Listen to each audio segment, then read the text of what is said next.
normativa para as nossas vidas, não é à toa que ela não só é a palavra de Deus, não é à toa que ela é só mandamento, ela é mandamento de Deus para as nossas vidas e Deus fala a nós por seu intermédio. Então toda vez que nós chegamos diante da palavra, nós precisamos depender de Deus e pedir ao autor dela que fale aos nossos corações.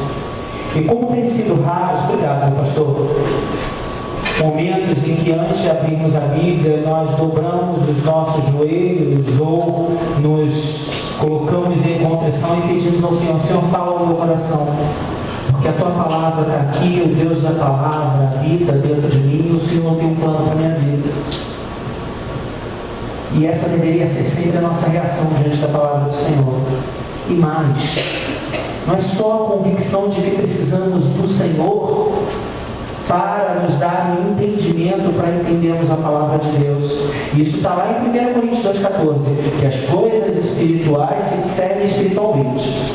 Na verdade, ele diz mais, ele antes diz que o homem natural não pode compreender as coisas do Senhor, porque elas se discernem espiritualmente. Outro erro é nós acharmos que quando confrontados com a palavra do Senhor, nós podemos por conta própria endireitar os nossos passos, lendo e dando. E a gente começou o culto lendo João capítulo 15, verso 15, sem mim nada podeis fazer. Então a dependência diante da palavra de Deus, ela tem que ser total. 1 Coríntios 2,14, eu não errei não, né? Não, eu pensei que estava perguntando a diferença. Tem que ser total. Eu peço a Deus que ilumine o meu entendimento e me dê a compreensão para entender a palavra de Deus, e eu peço a Deus que mude o meu coração para que eu seja moldado segundo o seu poder. E eu ainda acrescentaria uma terceira postura, que é de ler toda a palavra à luz do Evangelho de Cristo. E aí a gente sabe que Cristo é a palavra de Deus. Nós sabemos que a Bíblia é a palavra de Deus, mas na sua plenitude nada é comparado com o próprio verbo que se faz carne. Então todas as vezes que eu medito em textos da palavra do Senhor, eu os interpreto à luz do Evangelho de Cristo, em especial o Velho Testamento. De família à luz da palavra de Deus. E por que eu fiz essa introdução? Essa introdução se faz necessária porque para que a Bíblia fale aos nossos corações, nós temos que chegar diante dela com essa postura. E o maior desafio que nós temos que enfrentar não é o de buscar que alguém fale a nós o que a Bíblia diz, mas o de nós mesmos buscarmos a vontade de Deus para as nossas vidas diretamente na fonte que é a palavra. O de nós mesmos repousarmos a nossa confiança na palavra do Senhor e assumirmos o compromisso de deixar que o Senhor conduza diretamente as nossas vidas sem intermediadores. Às vezes a gente quer um intermediador, não é mesmo? A gente quer alguém que nos diga o que fazer. Pois bem, meus amados, meditando sobre isso ao longo da semana, na segunda-feira, eu idealizei um tema, algo do tipo que Deus espera para a família. E queridos, ao longo da semana, conforme eu fui estudando, a gente vai percebendo a inadequação do tema. Sabe por quê, meus amados? Há uma diferença entre expectativa e mandamento. Na semana passada ou retrasada, eu tinha a expectativa de que o Vasco estivesse jogando hoje. Era uma expectativa. Quando o Vasco jogou com o Botafogo, eu esperava que o Vasco ganhasse. Muito embora a minha expectativa tivesse sido frustrada, para falar da felicidade de alguns e tristeza de outros, nada relevante aconteceu, meus amados. Nada relevante aconteceu. Nada certo ou errado aconteceu na dependência dessa minha expectativa. E na vida nós nutrimos expectativas. Nós temos a expectativa por emprego, nós temos a expectativa quando um bebê está prestes a ser gerado, se vai ser menino ou menina. Em ambas as situações, dependendo do resultado, nada de bom nem ruim aconteceu. Expectativas, meramente expectativas. E queridos, é um equívoco nós pensarmos que a palavra de Deus traz expectativas de Deus para as nossas vidas. Ela traz muito mais, ela traz mandamentos. Mandamentos se revestem de um caráter normativo, tem um status de ordem, são dados por Deus para serem obedecidos, cumpridos e buscados. E eu digo mais, que a palavra de Deus ela não tem só mandamentos, ela também tem princípios. E sabe qual é a diferença do mandamento com o princípio? Eu não tenho outra alternativa além de cumprir de forma seca o mandamento.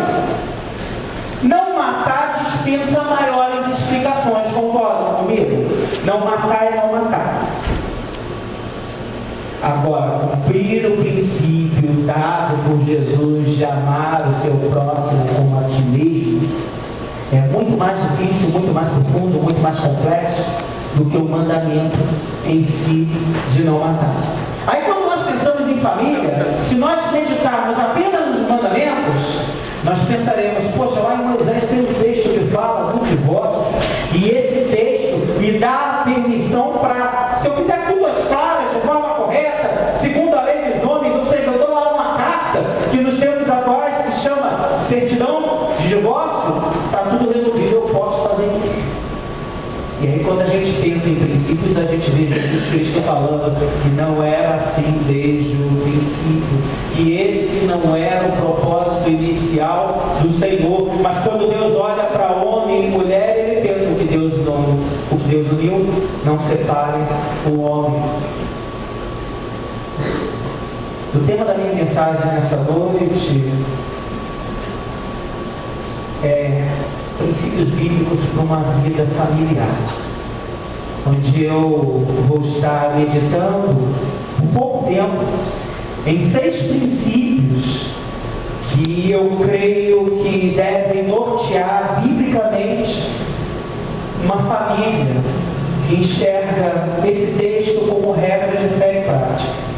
Princípios que foram estabelecidos por Deus e que se revestem de um caráter de norma que nos exigem o cumprimento como condição para recebermos algumas promessas do Senhor.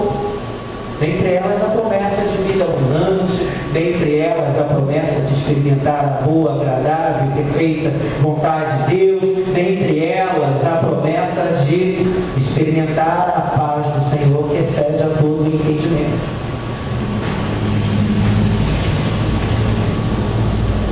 E o primeiro deles, meus amados, que eu queria me debruçar é que, biblicamente, a vida em família é pautada pelo princípio da continuidade. Vamos abrir nossas Bíblias em 1 Pedro, capítulo 3, verso 7.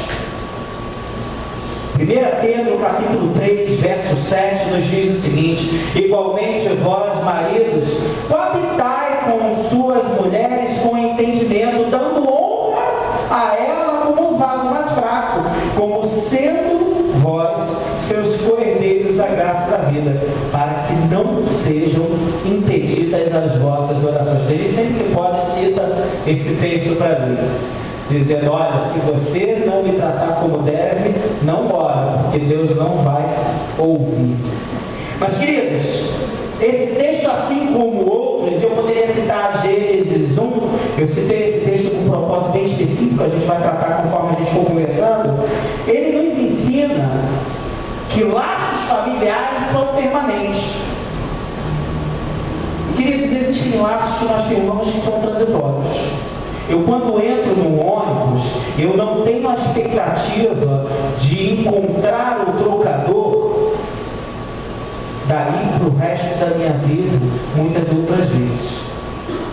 Quando eu vou a uma padaria, eu não tenho a expectativa de firmar uma amizade com o padeiro e a partir daí me relacionar com ele. Eu vou para lá e o meu relacionamento com ele existe enquanto eu estou comprando pão, onde eu dou o dinheiro e levo o pão para minha casa.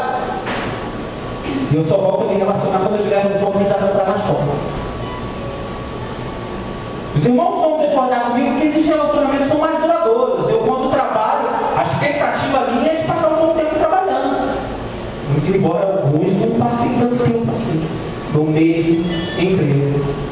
quando a gente fala de relacionamento familiar, a gente não está falando nem de um relacionamento transitório, nem de um relacionamento duradouro. A gente está falando de um relacionamento permanente. Queridos, pai é pai, independentemente de estar até vivo. Mãe é mãe, independentemente de estar ou não viva. Hoje nós tivemos uma criança aqui, longe da sua casa, mas a mãe dele é a mãe dele. Porque laços familiares são duradouros. E é por isso que a palavra do Senhor vem e fala para o marido: olha, coabitai com a sua mulher com entendimento. Partindo do pressuposto que o objetivo é que esse laço se permaneça, seja sábio ao lidar com ela, para que você se mantenha junto. E esse coabitar não se refere apenas a marido e mulher. Nós poderíamos aplicar a vida entre pais e filhos. Nós poderíamos aplicar ao relacionamento entre irmãos, onde a gente percebe que se não houvesse entendimento, se não houvesse a capacidade de perceber as limitações do outro que convive com a gente, o relacionamento não será permanente. É por isso, meus amados, que quando laços familiares nascem, eles são marcados por juras de amor e de fidelidade, por comprometimento, por momentos emocionantes. No momento em que um casal vem ao altar, ele é o mais lindo do mundo e ela é a mais maravilhosa do mundo, e eles falam com lágrimas nos olhos que querem passar o resto da vida juntos. E mesmo que as lágrimas não corram mais, a expectativa deve permanecer por longos anos. Porque seria hipocrisia eu dizer que quando eu olho a Denise, o coração bate da mesma forma. Mas certamente a expectativa de estar junto com ela tem que ser maior hoje do que era há tempos atrás, porque são laços permanentes. Por isso que a ordem dada por Deus era para que aquilo que Ele juntou nós não separássemos, porque o pressuposto aí é de que nenhuma dissolução é saudável. Nenhuma quebra familiar é feita sem dor. Nenhuma quebra familiar é feita sem perdas. Nenhuma quebra familiar é feita sem que em algum momento a vontade, os planos, os sonhos de Deus para as nossas vidas sejam deixados de lado. Mesmo que em alguns momentos eu tenha que lidar com o triste fato de que a quebra já ocorreu. E aí, assim como todos os outros pecados, quando ocorreu uma outra alternativa, além de depender da graça de Deus, reconhecer o erro, pedir perdão e tentar não pecar mais. Mas a quebra do relacionamento é sempre uma perda, porque eles deveriam ser duradouros. Afinal de contas, muita coisa depende de um relacionamento familiar, meus irmãos. Muita gente depende da sua saúde emocional familiar. Muitas vidas estão em jogo. E aí, quando eu leio esse texto me ensina muito sobre a nossa escala de prioridades. Porque Deus certamente tem em primeiro lugar na nossa vida. Mas às vezes o problema não está no primeiro lugar. O problema está no segundo. Onde o segundo lugar é ocupado por uma série de coisas que não seja a nossa família. E eu posso falar até da igreja, mas em geral não é a igreja o problema. Em geral é um projeto pessoal, em geral é um sonho de consumo, em geral é uma expectativa, um estilo de vida, onde a gente não abre mão da nossa maneira de ser.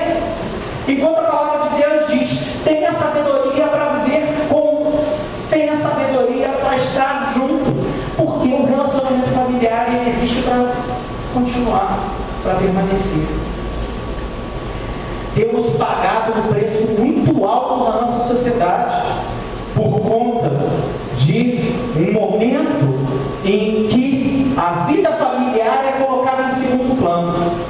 Um momento em que a vida familiar é colocada em segundo plano quando confrontada com a necessidade de trabalho e de realização profissional. Quando a vida familiar é colocada em segundo plano quando confrontada com a necessidade de satisfação individual de prazer. Quando a vida familiar é colocada em segundo plano quando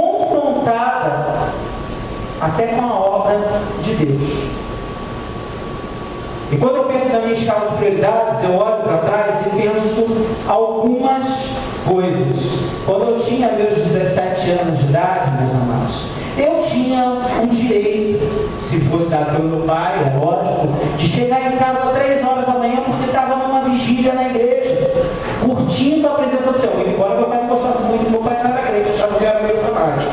Mas eu podia ir para todas as serenatas que a juventude fazia, estar nas casas, nos grupos de comunhão, nos cultos. Porque os meus comprometimentos familiares eram menores. Aí houve um dia em que eu decidi casar. Eu podia não ter casado. Mas eu decidi casar, entendi que essa era a vontade de Deus na minha vida, entendi que Deus colocou uma mulher na minha vida para eu fazer uma ajuda de amor por ela. A partir daí, meus horários já mudaram um pouco, meus amados. O futebol que eu jogava 3 vezes por semana morreu. E uma série de projetos foram deixados em segundo plano. Às vezes projetos pessoais muito legais. Porque a vida em família exige isso. E queridos, depois veio um filho, depois veio 2 filhos, depois veio 3 filhos. Sabe o que isso significa? Que hoje eu não posso fazer mais as mesmas coisas que eu podia quando era só eu e Denise em casa. E aí dava para sair da igreja e comer pizza. E ficar até a hora que eu quisesse. Hoje já não dá mais isso.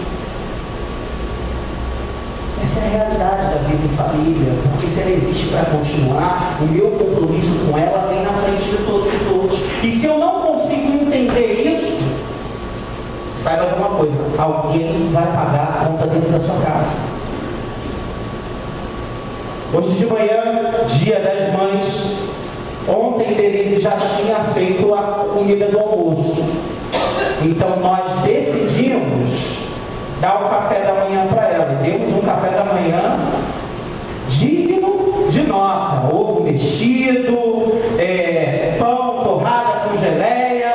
E como eles estão crescendo, ainda comeram tudo. Porque antes, quando a gente fazia um café da manhã mais elaborado, sobrava. Agora não. Agora tem os sacos sem fundo lá que comem até você chega.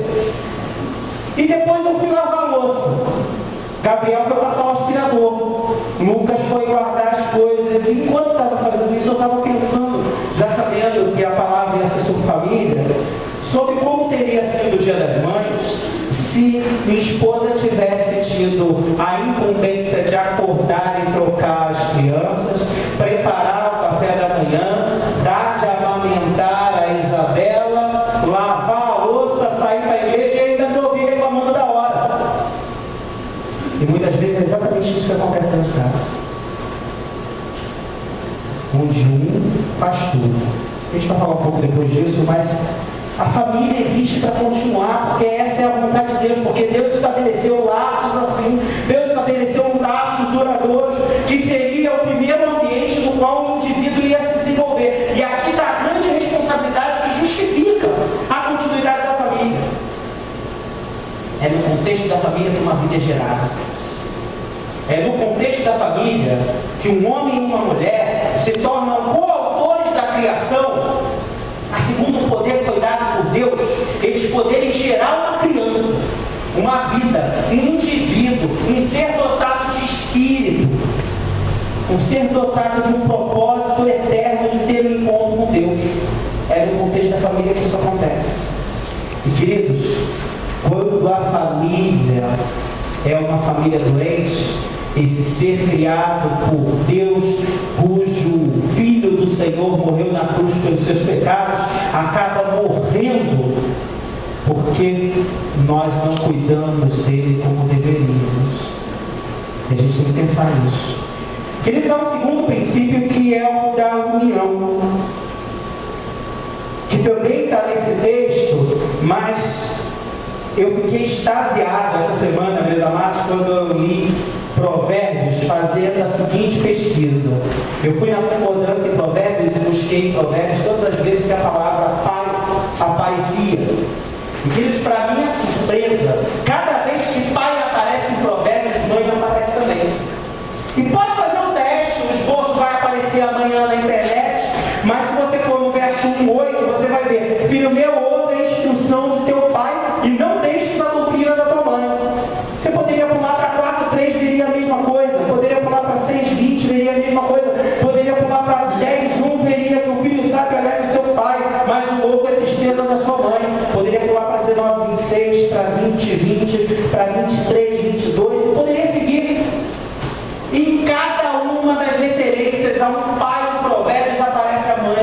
também.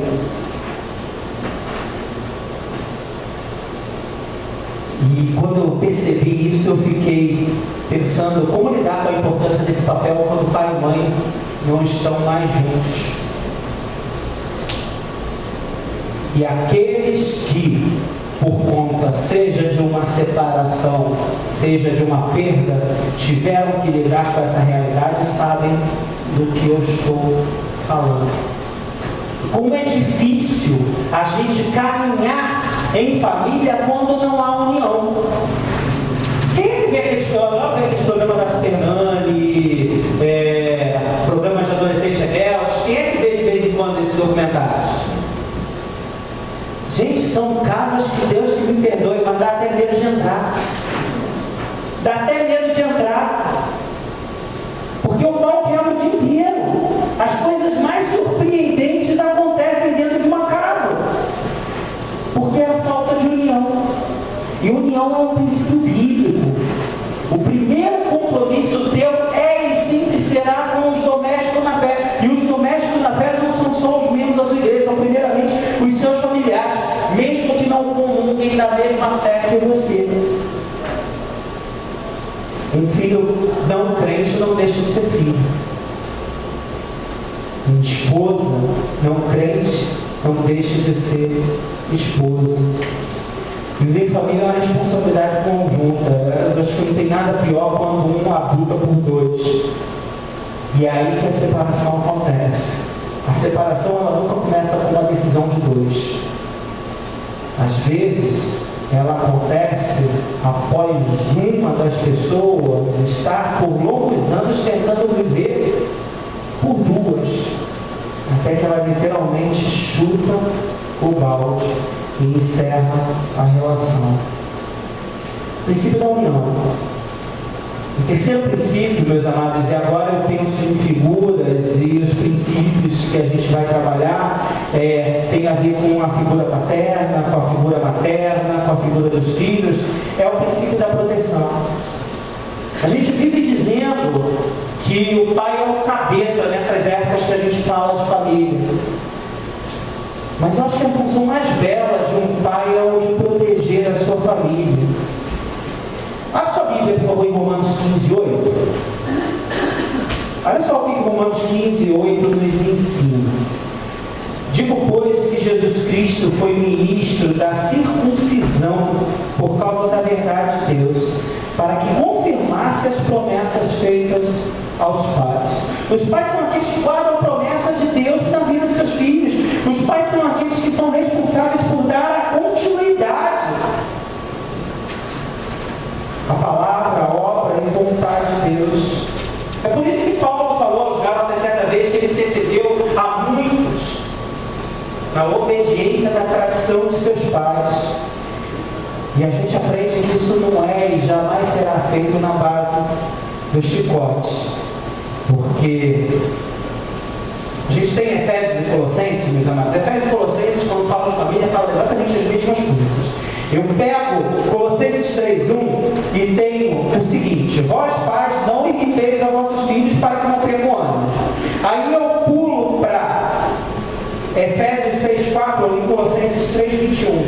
Efésios 6:4 diz o seguinte: vós pais não provoqueis ira aos vossos filhos, mas criai-os na doutrina e admoestação do Senhor. Ou seja, eles falam a mesma coisa.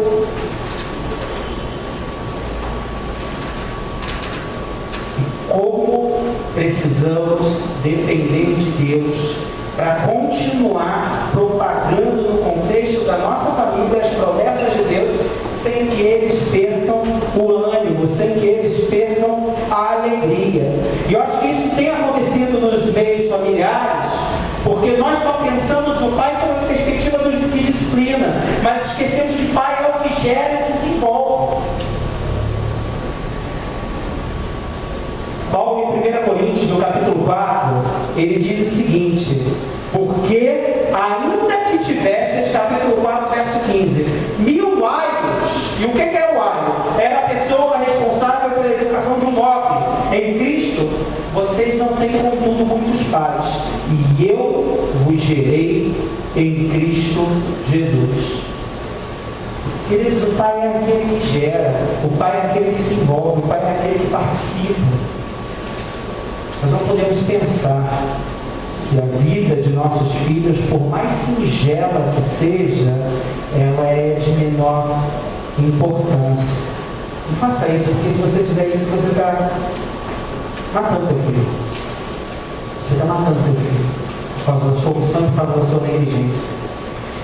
Essa semana nós tivemos um grupo de comunhão e, a despeito da médica ter dito expressamente que ninguém podia sair de casa à noite, para o Gabriel isso é mais difícil, porque ele não aceita a possibilidade de não vir à igreja e ir nas reuniões do grupo de jeito nenhum. E a gente agasalha e agradece a Deus, porque eu quero mais é que ele continue assim.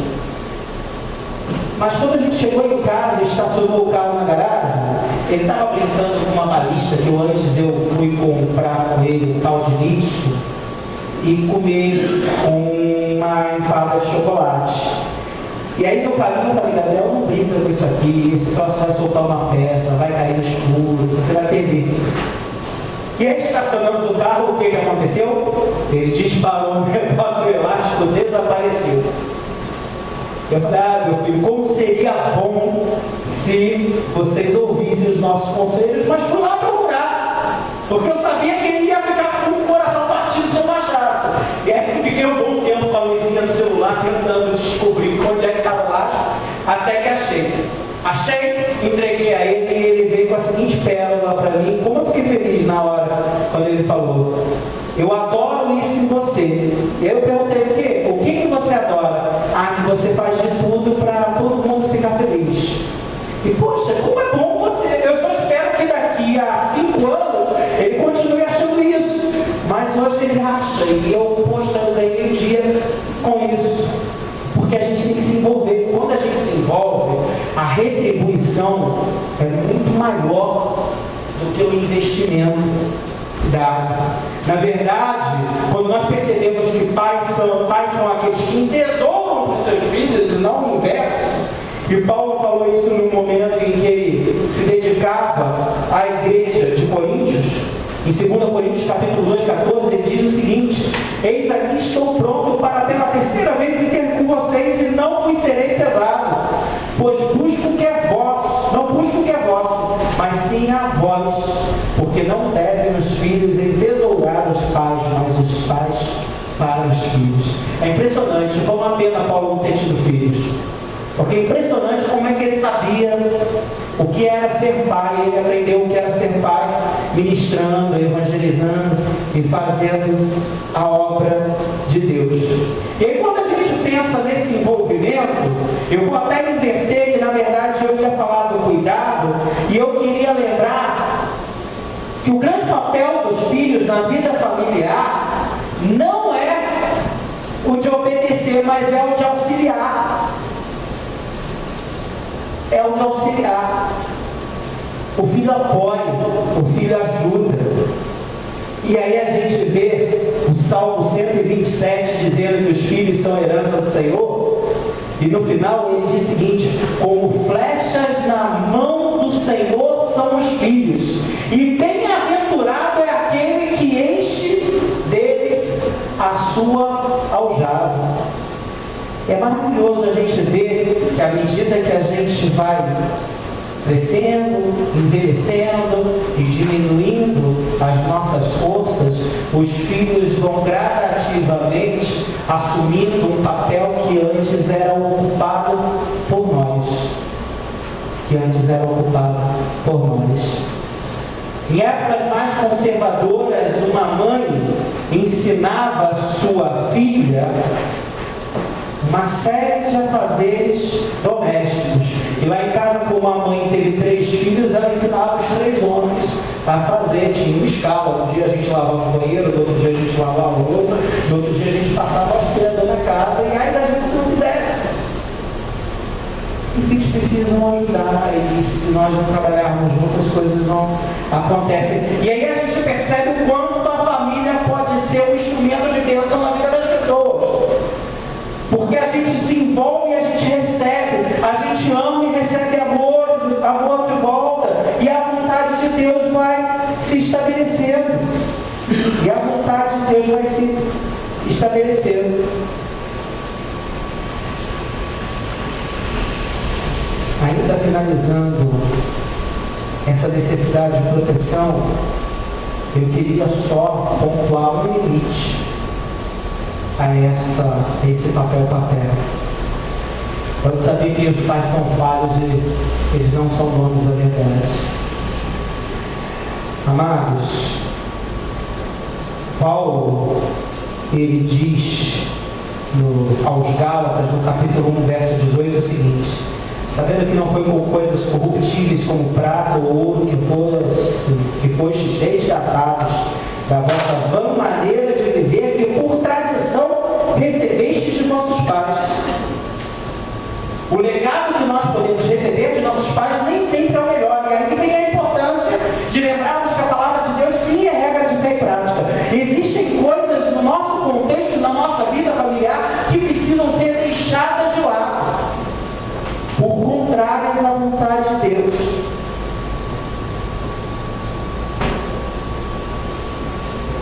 A palavra de Deus é um instrumento para que nós possamos compreender. Já falei 4 princípios e tenho ainda mais 2. O quinto, que seria o quarto, é o do cuidado. Todos sabemos o que significa cuidar. Mas eu queria ler, a despeito do tempo, Provérbios 31, a partir do verso 10. Diz o texto, amados: mulher virtuosa, quem a achará? O seu valor muito excede ao de rubis. O coração do seu marido está nela confiado, e assim ele não necessitará de despojo.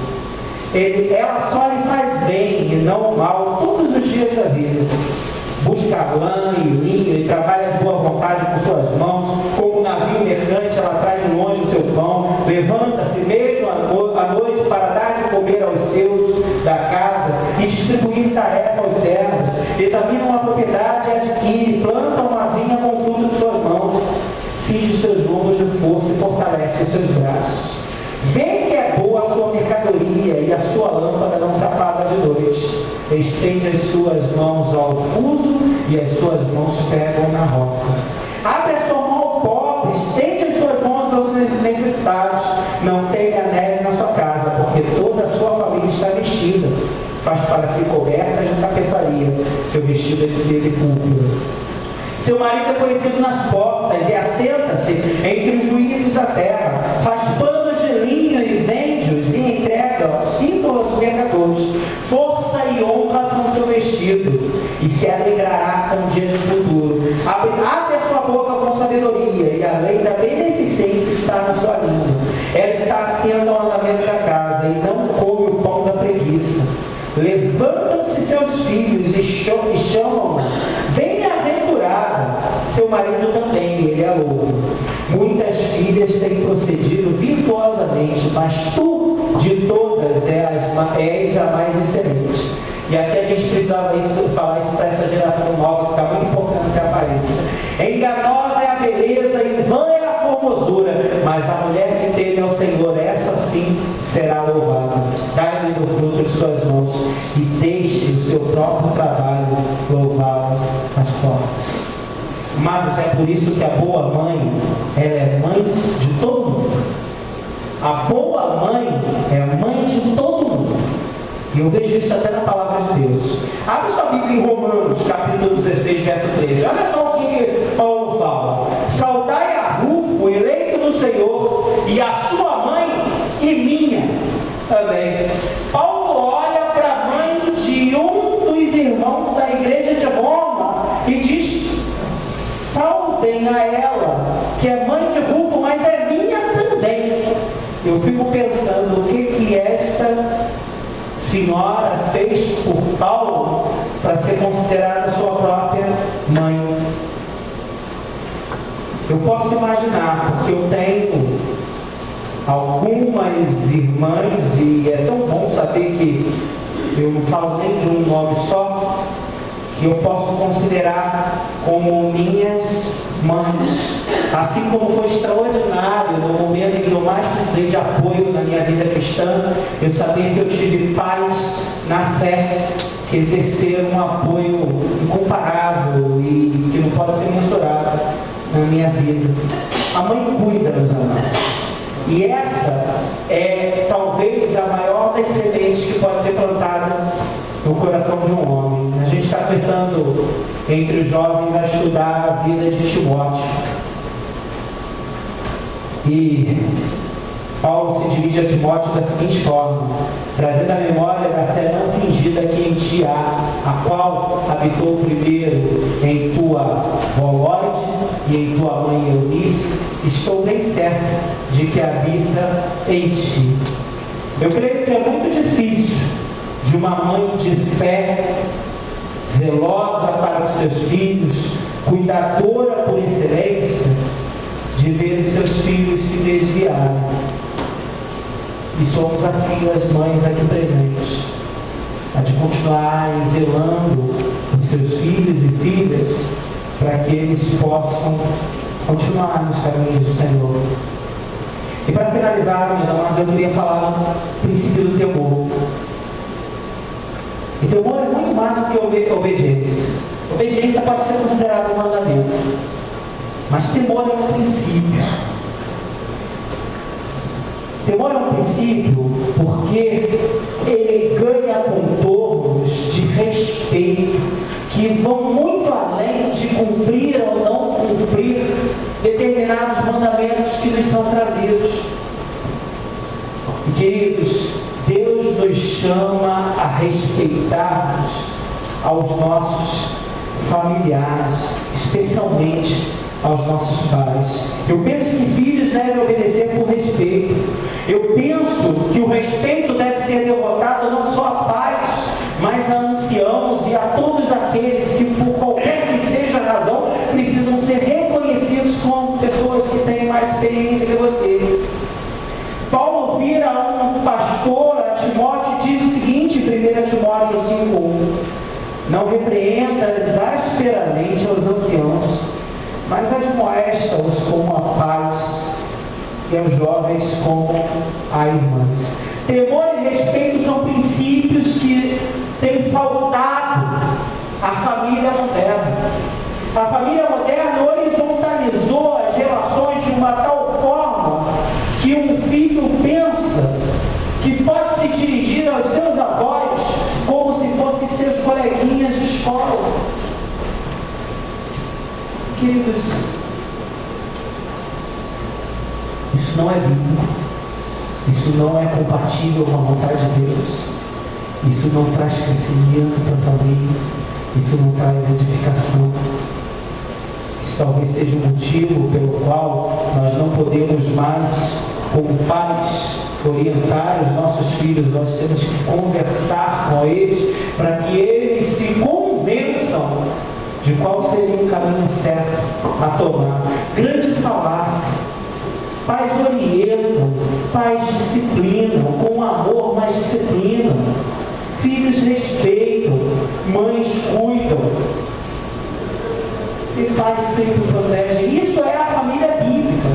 Qualquer outra coisa além disso começa a vilipendiar princípios que foram estabelecidos pela palavra do Senhor. E esses princípios podem ser estabelecidos por uma mãe solteira, podem ser estabelecidos por uma viúva, podem ser estabelecidos por um viúvo, podem ser estabelecidos por um casal sem filhos.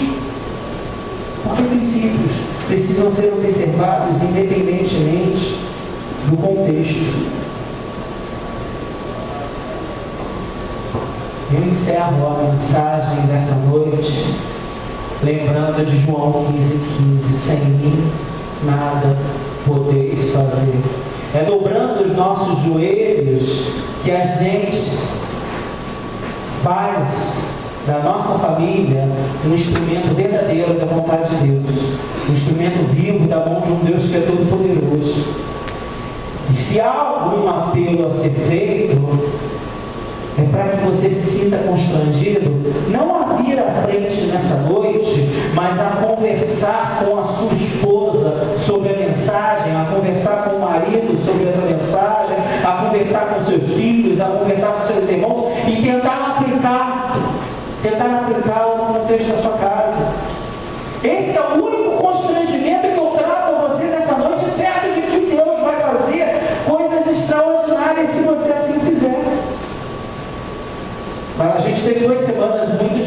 vocês. E na sexta-feira, a segunda noite em que eles dormiram no quarto deles, porque por conta das diversas doenças lá em casa, eles passaram quase 2 meses dormindo no nosso quarto. E eu me fechei com eles no quarto e disse o seguinte, que a gente precisa voltar a ler a Bíblia, a gente precisa voltar a orar junto, e a gente se descuidou disso por alguns momentos, e o Lucas prontamente respondeu da seguinte forma: mas eu tenho orado. E eu falei: eu sei, eu também, filho.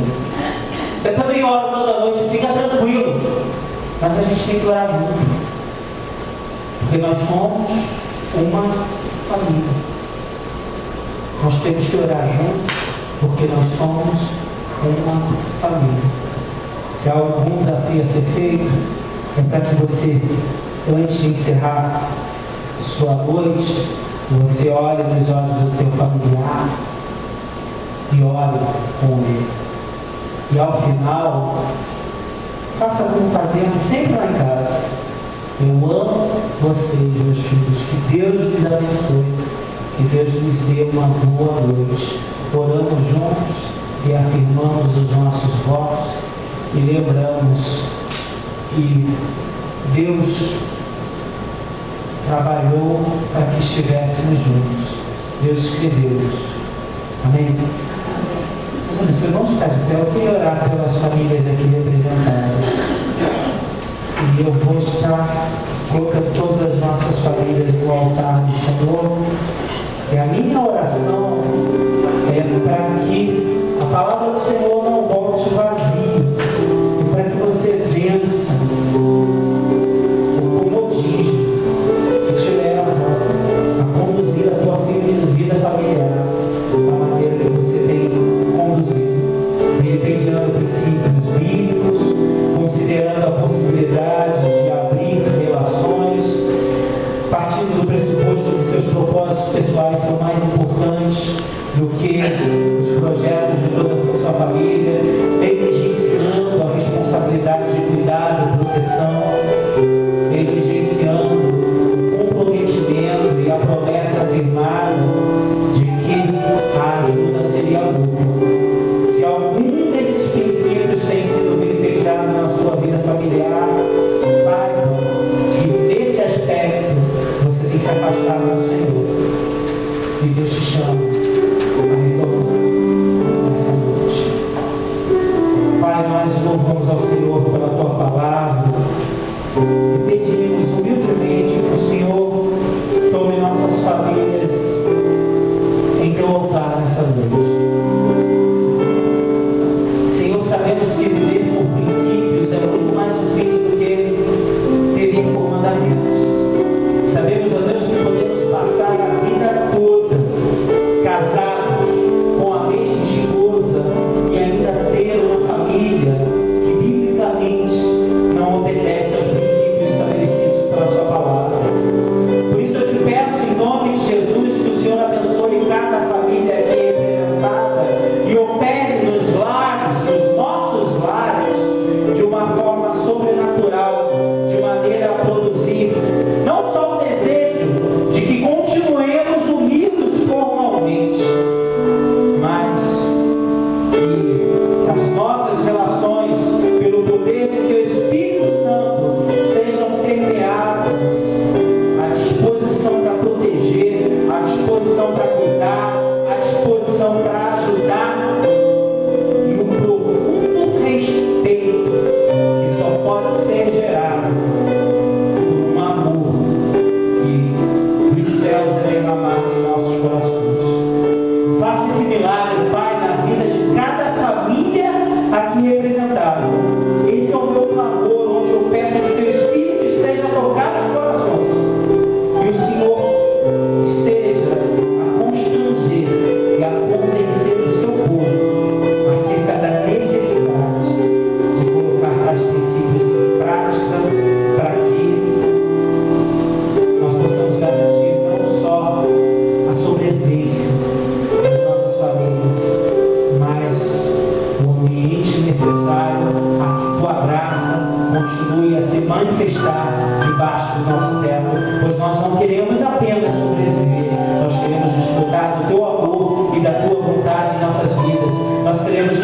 o que eu faço